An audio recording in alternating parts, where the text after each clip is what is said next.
क्या कभी भी कोई भी भविष्य में कुछ कर पाया है जाके, या कभी ने किसी ने भी पास्ट को चेंज किया है? नहीं किया है। तो जो भी हुआ है आज में ही हुआ है।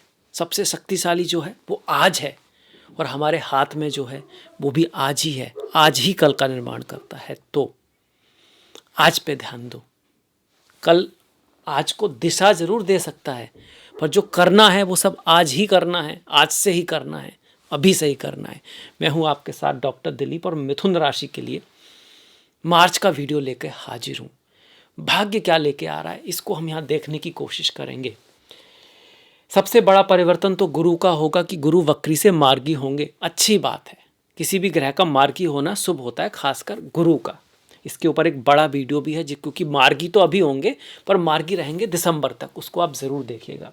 इसके अलावा इस महीने का सबसे बड़ा परिवर्तन गुरु के साथ साथ शुक्र का उच्च का होना है। शुक्र हो रहे हैं उच्च के आपके दसम भाव में, 2 ही तारीख को हो जाएंगे। दूसरी इंपॉर्टेंट बात है सूर्य का मीन राशि में आना, आपके दसम भाव में आना। इस महीने मार्च के महीने मीन संक्रांति होगी, क्योंकि सूर्य आ जाएंगे मीन राशि में। राहु मंगल आपके भाग्य के भाव में कुंभ राशि में ही रहेंगे। बुध जो आप मीन राशि में है, नीच के हैं पर वक्री हो रहे हैं, वो महीने के एंड में 21 तारीख को फिर से कुंभ राशि में आ जाएंगे। तो इस तरह से रहेगी ग्रहों की गणना। अब ये ग्रह करेंगे क्या आपके करियर को लेकर, हेल्थ को लेकर, स्वास्थ्य को लेकर, क्या उतार चढ़ाव ला सकते हैं, कितने कुछ कोई इवेंट ऐसा जिस क्या ध्यान देना है, उन सब पे हम बात करने वाले हैं। तो चलिए शुरुआत करते हैं। सबसे पहले शुक्र से करते हैं। शुक्र से, शुक्र दसम भाव में हो रहे हैं उच्च के। उच्च का ग्रह मतलब एक ग्रह जो अपने आप को अच्छा फील कर रहा है, एक ग्रह जो खुश है, एक ग्रह जो अपने आप को एक्सप्रेस कर सकता है जैसे वो चाहता है। मीन राशि में है। किन भावों के स्वामी है? पंचम के और 12वें भाव के स्वामी है। तो पंचम भाव अपने आप को दसम में एक्सप्रेस करेगा। पंचम भाव का स्वामी जब दसम में आता है तो कुल दीपक योग बनता है। व्यक्ति कुल का दीपक होता है, अपने कुल का नाम करता है। तो आप भी अपने कुल का नाम कर सकते हो। अच्छा योग है, पोस्ट पोजीशन को दिखाता है। पंचम भाव भी कहीं ना कहीं पावर का है, दसम भाव प्रतिष्ठा का है, सरकारी नौकरी आदि के लिए अच्छा होता है। गवर्नमेंट्स से कुछ ना कुछ पॉजिटिव होना, अगर आप उसकी तैयारी कर रहे हो तो। दसम भाव में सूर्य उच्च के होते हैं तो फेम और नेम भी दिलाता है यहाँ पर कोई भी ग्रह। पर शुक्र अपनी तरह से फेम दिलाएगा, आपकी क्रिएटिविटी के कारण, आपके साफ सफाई में इंटरेस्ट के कारण। आपका कोई काम है जो शुक्र से जुड़ा हुआ है, होटल का है, ऑटोमोबाइल इंडस्ट्री है, फैशन का काम है, मीडिया से जुड़ा हुआ काम है, लेडीज़ से जुड़ा हुआ काम है, खुशबू आदि से जुड़ा हुआ कोई काम है। शुक्र व्यापार को भी दिखाते हैं, तो व्यापार के मामले में भी अच्छा है। पर शुक्र जब भी दसम में आते हैं तो किसी फीमेल के साथ कहिएगा कुछ मिस इन्फॉर्मेशन वगैरह होने का चांस रहता है, उसका हमको थोड़ा सा ध्यान रखना है। अदरवाइज शुक्र आपके लिए बहुत ही बढ़िया यहाँ पे योग बना रहे हैं। ये 12वें भाव का भी स्वामी है, तो विदेश से कोई हेल्प मिल सकती है आपको, कोई प्रपोजल आ सकता है बाहर जाने का, यात्राएं ट्रैवल के लिए अच्छा है। कार्य में कोई बदलाव या चेंज आ सकता है जो आपके लिए बाद में अच्छा साबित हो। कई बार चीज़ें हमारे बाद में समझ में आती हैं। कई बार लोग कहते हैं ना, अगर ये ठीक ही हुआ मेरे लिए, तब मैं सोच रहा था ये चीज़ तो गलत है, सही नहीं है, पर आज अगर मैं देखता हूँ तो पाता हूँ कि वो नहीं होता तो आज ये नहीं होता। तो ऐसे ही कुछ हो सकता है, क्योंकि 12वां भाव है ना, हिडन सच्चाई होती है। कुछ चीज़ें बाद में समझ में आते हैं, हिडन टैलेंट होता है। जैसे कि कुछ चीज़ें बाद में पता लगता है बुरी होती हैं, बाद में अच्छी, तो वो कुछ है छुपा हुआ पर अच्छा होने वाला है आपके साथ शुक्र की वजह से। अब शुक्र की दशा महादशा हुई तो ये चीज़ें और स्ट्रांग हो जाएंगी, इनका रिजल्ट और बढ़ जाएगा आपके लिए। यहाँ बैठ के शुक्र चौथे भाव को, मतलब घर, भूमि, वाहन, खास करके गाड़ी वगैरह, एसी, कंफर्ट की जो चीज़ें होती हैं, सर्दियों में हीटर हो गया, वो गाड़ी भी एक कंफर्ट देती है हमको, उसके मामले में कोई पॉजिटिव रिजल्ट दिखा रहा है। वो चीज़ आपके जीवन में आ सकती है, या फिर आप उसको बेच सकते हो तो उससे लाभ, क्योंकि पैसा जो है ना, लिक्विड पैसा, वो भी शुक्र है, वो भी लक्ष्मी है ना, उसको दिखाता है शुक्र। अब दूसरा सबसे बड़ा चीज़, गुरु का वक्री से मार्गी होना। लग्न में ही, राशि में ही अगर वक्री ग्रह जो 4 महीने से चल रहा है, तो स्वास्थ्य में कुछ ना कुछ उतार चढ़ाव 100% आया होगा। आया हो तो ज़रूर लिखिएगा स्वास्थ्य में। दूसरा, आपके जीवन में कोई बदलाव जिसकी आप ट्राई कर रहे हो पर आ नहीं रहा है, प्रयास करने के बाद हो नहीं रहा है, 3-4 महीने से ज़रूर ऐसा चल रहा होगा, पर अब वो हो सकता है, क्योंकि गुरु मार्गी हो रहे हैं। मार्गी मतलब आगे बढ़ेंगे जीवन में, कुछ लेसन मिलना। लेसन होते हैं कुछ सोच, हमने सोचा ये व्यक्ति बहुत अच्छा है, बहुत बढ़िया, हमने उसका बहुत किया, पर पता लगा समय पे वो काम ही नहीं आया आपके। तो आपने एक लेसन लिया कि भाई किसी का इतना भी नहीं करना चाहिए, अपने लक्ष्य को छोड़कर अपने पे ध्यान देना चाहिए। तो गुरु जब पहले ही भाव में मार्गी होंगे तो आपकी खुद की पर्सनैलिटी में कुछ ऐसी चीज़ें दिखाएंगे कि इसकी आवश्यकता है, ये करना है, ये नहीं करना है, पर चीज़ें कराएंगे नहीं, अब कराएंगे। क्योंकि अब क्या हो रहे हैं, मार्गी हो रहे हैं। कब से? 11 मार्च से। तो गुरु का बहुत ही बेहतरीन परिवर्तन आपके लिए आ रहा है। पहले ही भाव में है तो यहाँ से मैरिज लाइफ के मामले में पिछले समय में जो भी मिसअंडरस्टैंडिंग रही है, व्यापार में पार्टनरशिप, चाहे वो आपकी जीवन साथी हो या फिर आपके व्यापार का बिजनेस का साथी हो, वहाँ पर जो मिसअंडरस्टैंडिंग रही हैं अब वो धीरे धीरे सुलझेंगी। उनसे जो आपने सीखा है उसके आधार पे आपके रिश्ते व्यापार में, बिजनेस में, शादी में, विवाह में, अपोजिट पोल के साथ, दुनिया के साथ अब सुधरेंगे, बेहतर होंगे और गुरु आपको आशीर्वाद देंगे। गुरु आशीर्वाद ही देते हैं। गुरु गोचर में हमारी ब्लेसिंग को दिखाते हैं। पंचम भाव पर आ रहा है तो संतान की लाइफ में पिछले समय में कुछ उतार चढ़ाव, एजुकेशन के मामले में कुछ चीज़ें वापस होना, देर से होना, डिले होना, ये सब चल रहा होगा। प्रेम में, प्यार में भी, क्योंकि गुरु बकरी हो रहे थे अब होंगे मार्गी, तो ये रिजल्ट भी आपको 11 मार्च से मिलना स्टार्ट हो जाएगा। वहीं भाग्य के मामले में भी गुरु आपका सपोर्ट करने आ रहे हैं। हालांकि इस भाव में, इस एरिया में थोड़ा सा ध्यान भी देना है। वैसे तो गुरु की दृष्टि आ जाएगी 11 तारीख से, फिर भी चूंकि यहाँ मंगल हैं, राहु हैं, सूर्य बाद में चले जाएंगे, पर मंगल राहु का तो पिता के साथ रिश्तों को बना के रखना है, पिता के स्वास्थ्य का थोड़ा सा ध्यान रखना है। भाग्य पे बहुत ज़्यादा डिपेंड नहीं होना है। भाग्य बहुत साथ दे ज़रूरी नहीं है, बहुत मेहनत करनी पड़ेगी, एफर्ट करना पड़ेगा, फिर कुछ भाग्य आपका साथ 11 मार्च से दे सकता है, क्योंकि गुरु देख रहे हैं। अब तो 11 मार्च तक तो गुरु भी नहीं देख रहे, तो 11 मार्च से भाग्य में वृद्धि अवश्य दिखा रहा है 100%।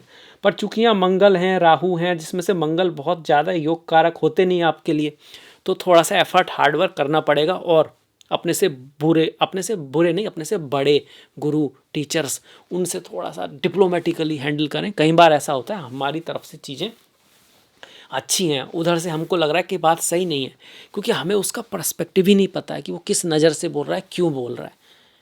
ऐसा बच्चों और माता पिता में भी होता है। माता पिता कहते हैं ये खिलौना नहीं खरीदना है, क्योंकि वो सोच रहे हैं कि अगर खिलौने पे ज़्यादा पैसा खर्च करेंगे तो शायद एजुकेशन के लिए ना बचे। कई बार माता पिता कहते हैं कि भाई ये चॉकलेट नहीं खानी है क्योंकि वो दांत को ख़राब कर सकती है, पर आप उस दूसरी तरफ से सोच रहे हो कि वो आपको पसंद है और आपकी इच्छा है और उसको पूरा नहीं किया जा रहा है ना। तो मतभेद होते हैं कई बार, ये बड़े लेवल पर भी रहते हैं। तो बड़ों के साथ थोड़ा सा समझदारी से आप काम लें तो आपके लिए अच्छा रहेगा। राहु और मंगल का 9वें भाव में योग, इनमें से मंगल आपको सीनियर्स के थ्रू, बड़े भाई के थ्रू कुछ लाभ भी करा सकते हैं, इसकी पॉसिबिलिटी भी है, क्योंकि एकादश भाव का स्वामी आपका 9th भाव में आ रहा है, जो कि साथ में 6ठे भाव का भी स्वामी है। तो भाग्य में कुछ अचीव करने के लिए एफर्ट, हार्डवर्क, सेवा करनी पड़ सकती है। सेवा का मतलब होता है किसी का साथ देना, मन से, दिल से, रिजल्ट के लिए नहीं। अब दूसरा, बुध जो आपकी राशि के स्वामी हैं, वक्री हैं, पूरे महीने वक्री ही रहेंगे। पहले तो 10th में रहेंगे, फिर 9th में जाएंगे। तो आपका पूरा फोकस काम पे, पद पे, प्रतिष्ठा में, समाज में आपकी जो इज्जत है उसके ऊपर रह सकता है, उसके ऊपर आप बहुत काम करोगे और आपको काम करने की आवश्यकता है। कुछ तो ऐसा है जो सुधारना है, डॉक्यूमेंट्स में, कम्युनिकेट करते वक्त, किसी को कुछ बताते वक्त, किसी को कुछ खरीदते वक्त, हम जब किसी से किसी भी तरह का संवाद है, चाहे वो लिखित में है या हम बोल रहे हैं, वहाँ पर आपको ध्यान रखना है, वहाँ गलती की संभावना है। क्यों? क्योंकि बुध चल रहे हैं वक्री ग्रह कहता है कि सोच समझ के चीज़ें करनी चाहिए, 2-3 बार में होती हैं। 21 तारीख के बाद 9th, पिता के साथ और भी ज़्यादा थोड़ा ध्यान रखने की आवश्यकता है। पिता, गुरु, teacher, higher education, higher degree आपको मिलने वाली है, तो उसके मामले में आपको थोड़ा सा ध्यान रखना है। अगर आप स्कूल में हो, कॉलेज में हो, तब आपके लिए ठीक है, क्योंकि शुक्र उच्च के हो रहे हैं। पर अगर PhD वगैरह कर रहे हो, हायर एजुकेशन जो बाद की चीज़ें होती हैं वहाँ पर, तो वहाँ आपको थोड़ा ध्यान अवश्य रखना है इस महीने। मैरिज लाइफ के मामले में चीज़ें 100% सुधरने वाली हैं। बिजनेस के मामले में कुछ ना कुछ बेहतर ज़रूर होगा, और जॉब के मामले में भी अच्छा ही है, क्योंकि जॉब का जो स्वामी है वो अपने से चतुर्थ जा रहा है। पिछले 3-4 महीने से ज़रूर वक्री चल रहा था, अब होगा मार्गी। केतु बैठे हैं तीसरे भाव में। इंट्यूटिवली आप कुछ ऐसा बोल सकते हो जिसकी वजह से आप फेमस हो जाओ। आपका कुछ कम्युनिकेशन बहुत अच्छा स्ट्रांग हो सकता है, स्पिरिचुअल हो सकता है, पर आपके जो साथ के लोग हैं उनको शायद वो पसंद ना आए, और ऐसा शायद चल भी रहा होगा। इसकी पॉसिबिलिटी जो है केतु यहाँ पे बना रहे हैं। केतु तृतीय भाव में है, सिंह राशि में है, तो थोड़ा ईगो से हमको बच के रहना है। चलिए अब बात करते हैं थोड़ा त्योहारों के मामले में। होली का त्यौहार है, होली है आपकी 2 तारीख की होली है, 3 तारीख का रंग है, तो होली और रंग की आपको बहुत बहुत शुभकामनाएं हो। एक बात और भी है कि इस महीने अमावस्या होगी 10वें भाव में। कब? 18 तारीख को। तो 18 तारीख के बाद ऑफिस में थोड़ा ख्याल रखना है। बाहर जाते वक्त, कोई ऐसा लेन देन करते वक्त, बिजनेस से संबंधित 18 को बस थोड़ा ख्याल रखना है, 1-2 दिन आगे पीछे बस। वैसे तो छुट्टी है तो कोई करने की ज़रूरत ही नहीं पड़ेगी, फिर भी थोड़ा ध्यान रखना है। अमावस्या होगी आपकी। ग्रहण कहाँ पर पड़ेगा? इस महीने ग्रहण भी है, वो तृतीय भाव में पड़ेगा आपका 2 तारीख को ही। तो उसमें आपको थोड़ा सा, ग्रहण जब पड़ता है तृतीय भाव में, वैसे कुछ खास दिक्कत नहीं है, पर फिर भी छोटे भाई बहनों के साथ रिश्तों को, पड़ोसियों के साथ कुछ मतभेद होने के चांसेस रहते हैं, वो आप ज़रूर ध्यान में रखिएगा। अब इसके बाद त्योहारों में आगे बढ़ जाते हैं। 19 तारीख की चैत्र नवरात्रे शुरू हो रहे हैं, उसका पहला दिन होगा गुरुवार के दिन, तो इस साल के जो राजा होंगे वो गुरु होंगे। 20 तारीख को छेती चंद जो त्यौहार है बहुत महत्वपूर्ण है, वो है। 26 को रामनवमी है, 3 तारीख को फागुन पूर्णिमा है, होली है, 15 तारीख की पाप मोचनी एकादशी, 28 की कमादा एकादशी। ओम नमो नारायणाय, ओम नमो भगवते वासुदेवाय। 16 और 30 का प्रदोष, 17 का शिवरात्रि है। चिदानंद रूपा शिवोहम शिवोहम, ओम नमः शिवाय। 6 की संकष्टी, 18 की चैत्र अमावस्या बुधवार के दिन होगी, और 14 तारीख की मीना संक्रांति है। सूर्य जो है मीन राशि में आ जाएंगे 14 तारीख को। सूर्य दशम में आते हैं तो अच्छा ही करते हैं, अच्छा पॉजिटिव माना जाता है सूर्य का दशम में आना। कर्तव्य के स्वामी है, पराक्रम के स्वामी है, हॉबीज के स्वामी है, वो आपके दशम में आ रहा है। तो आप अपने कर्तव्य के लिए, हॉबीज के लिए मेहनत करोगे, एफर्ट करोगे, करियर में अपना फोकस करोगे, इसमें सूर्य आपकी हेल्प करने वाले हैं। सूर्य जब दशम में आते हैं तो कभी कभी प्रमोशन आदि भी दे देते हैं, जावी डिपेंड करेगा आपके दशम भाव में किस तरह के ग्रह हैं। पर इस परिवर्तन जो है संक्रांति का, मीना संक्रांति का, आपके लिए बहुत शुभ है। ये कहीं ना कहीं आपके राशि के स्वामी को भी बल देगा। अब इसके साथ ही इस वीडियो को समाप्त करते हैं। कैसा लगा आपको वीडियो? आपका कमेंट बहुत महत्वपूर्ण है, कुछ ना कुछ लिखिएगा, बताइएगा अच्छा लगा, नहीं लगा, क्या सलाह है आपकी, बिल्कुल ज़रूर पूछिएगा। आपने इतना सारा समय दिया, इसके लिए आपका बहुत बहुत धन्यवाद। नमस्कार।